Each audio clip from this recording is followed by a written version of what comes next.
Hello, my name is Salma St. John. Welcome to Mushroom Culinary Arts, where mushrooms are the stars in everything we do here.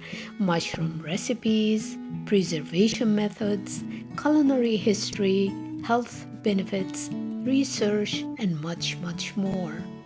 Our star mushroom today is chanterelle.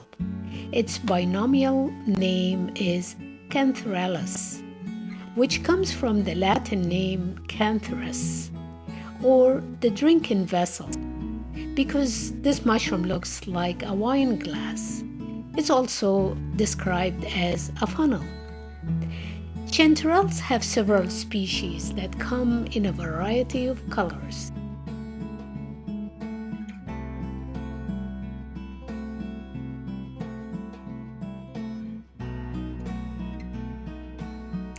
Our focus today is going to be on yellow or golden chanterelle. The binomial name for yellow chanterelle is Cantharellus siberius. The word binomial here refers to a two-word system for naming mushrooms. The first word usually refers to the genus of the mushroom, and it starts with a capital letter. The second refers to the species. Like many mushrooms, chanterelles, which grow only in the wild, they have lookalikes, and these lookalikes can be poisonous or toxic. Therefore, it's very important to identify this mushroom with certainty. Now let's talk some general characteristics or identification keys here.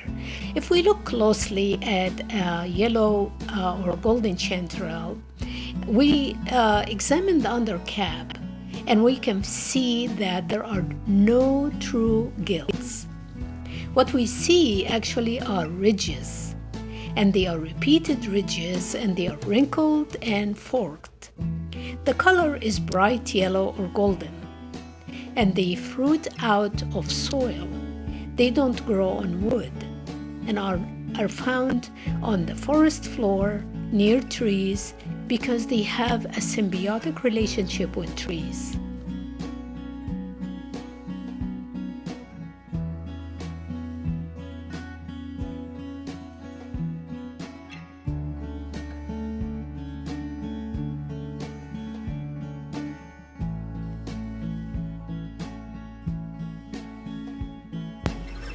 There are two related mushrooms that are often mistaken for chanterelles. These mushrooms, which grow in different geographical areas, belong to a genus called Omphalotus. The first species is called Omphalotus oleracus, and it's also known as jack-o'-lantern. Why? Because it's believed that this mushroom has a compound that makes it luminescent in the dark when it's fresh. The second species is called Omphalotus illudens. And both mushrooms share some characteristics that make it easy to distinguish them from chanterelle. Generally speaking, both mushrooms have true gills that are decurrent, and you can run your fingers through them. They also have a bright orange color, and they grow in large clusters, which is something unlike chanterelles. They also are found on stumps or near decaying wood. These mushrooms are poisonous or toxic, and they should be avoided. A third mushroom is also a chanterelle lookalike, is Hygrophorapsis aurantiaca, also called false chanterelle. This mushroom has true repeated and forked gills, but these scales don't cross, look like crossed veins as we see in chanterelles. It has also a dark orange to brownish color in the center of the cap. This mushroom doesn't grow in large clusters, and it grows near decaying or rotted wood. And the spore color is white. These lookalikes have toxins and are poisonous, and they should be avoided. This is just a quick overview of some general characteristics of chanterelles lookalikes. I highly recommend using a good mushroom identification guidebook to learn more and get more details, and it will be a learning process. And remember, never eat a mushroom that's not well identified. A culinary note: chanterelles were used in cooking during the 16th century. They became popular when French chefs started to use them in recipes. Chanterelles are ranked among the best edible mushrooms due to their delectable taste and enchanting fragrance that's often associated with fruits, especially apricots. They are very versatile mushrooms that can be used in a variety of recipes. They can be preserved by dehydrating, freezing, pickling, or marinating. These methods will be discussed in details in another video soon. Now I'm getting ready to prep and wash the chanterelles. If the chanterelles are very clean, all you need to do is brush them lightly and rinse them dry and cut them into pieces and proceed using them in cooking. Now I'm starting to look at the chanterelles and move any pieces that are brownish or rotted or anything like that, and then trying to use a kitchen brush, dipping them in the water and brushing lightly in the back and the cap, and making sure that I, as I said, open the chanterelle in the middle, cut them in the middle, and sure enough, there are little tiny tunnels for bugs. There are two ways to clean that. You can cut that piece completely, and with my paring knife I can do that. And if there is debris on the back of the mushroom, and I can use the tip of my paring knife to go back and forth on lightly like that to clean that debris, remove it, and just rinse well, and then again we need to also open that chanterelle by cutting it in the middle. I always like to do that because there are some things you cannot see from outside. So I'll cut that piece here to see what's inside. Again, there are tunnels. This time, instead of cutting the flesh of the mushroom, you can take the tip of the paring knife and just remove these tunnels if they are small and tiny and they're not going to affect the mushroom. So I'm removing them with the tip of the knife and washing them and rinsing them, and here it's clean, nice, no bugs.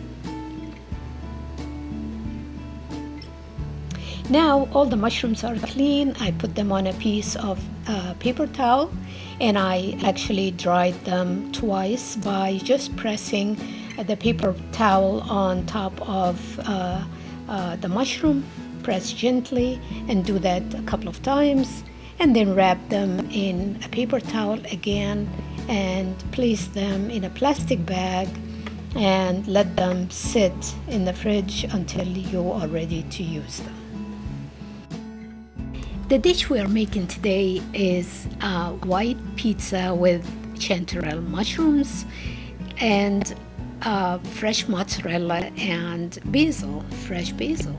And it's baked in a skillet, which really makes this pizza crisp on the outside and soft on the inside. Yeast, and I have the measured water.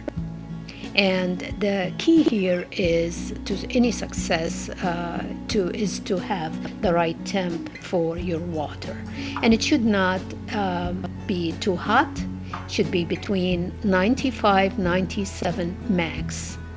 So I'm adding the yeast and a little bit of sugar here and honey, and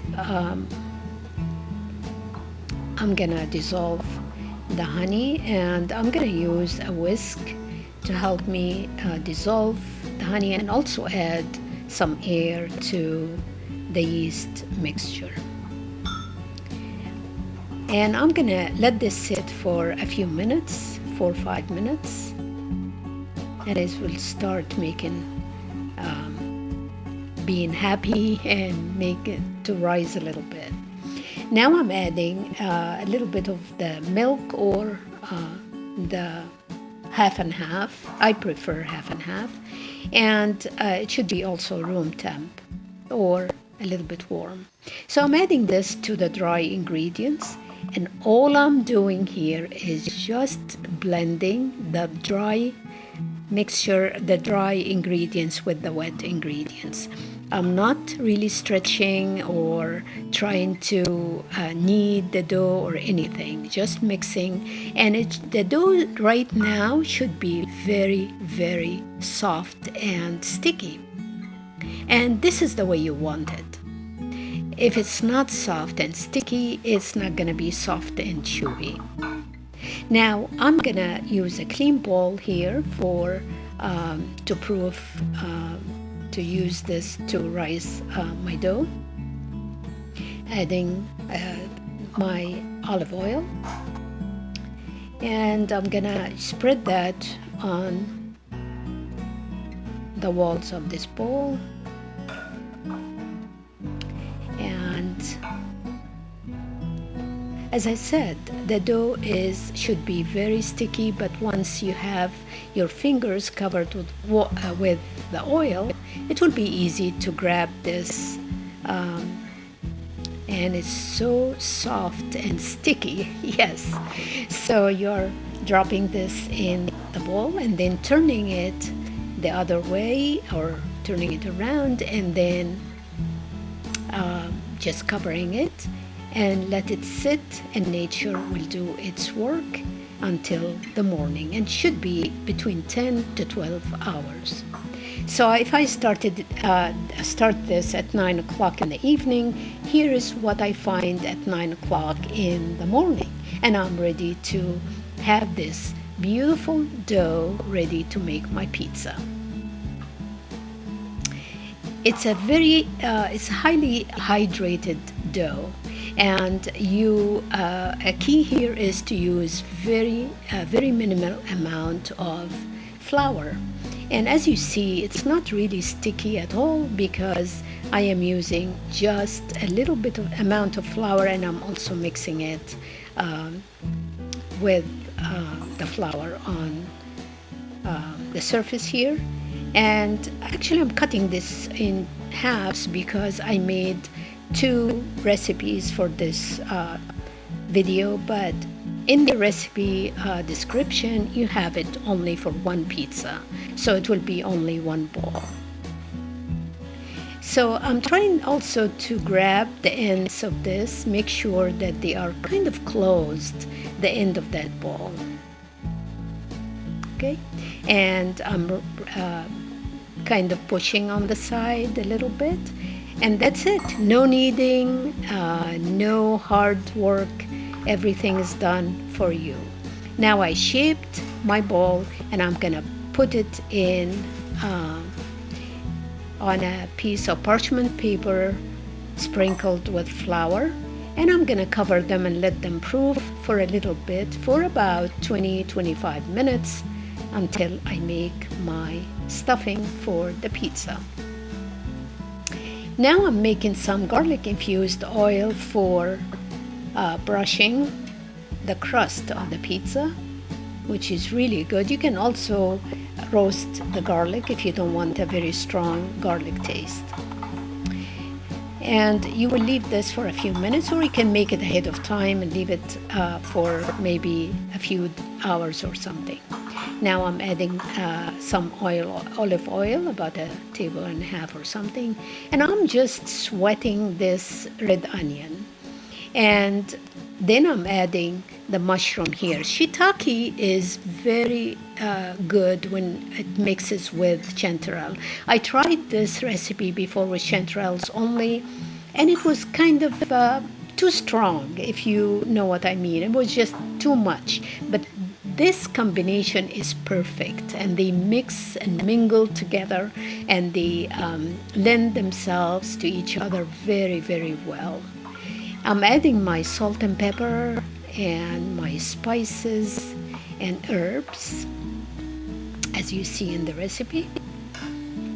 And I am just trying to make sure, I'm adding garlic here, make sure that the liquid just starts to be absorbed. I don't want to dry this. I want this to be just nice and moist and mixed with everything I added to it.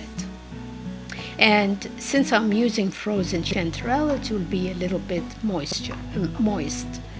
I'm also grating some Parmigiano, and I make sure here, as I said, that the liquid starts to be absorbed, but not totally. I'm adding the wine, and I'm turning the heat off, because the wine will add mixture, and it will almost like making sauce, because I'm adding to that the Parmesan cheese. And as you see, I'm mixing now, and that's it. I'm moving it to a dish and letting it sit for a few minutes to cool before I use it. And it should be nice and creamy. I'm using a skillet here. It's about 9 or 10 inches. I'm using a sprinklet with rice flour. I don't use corn flour.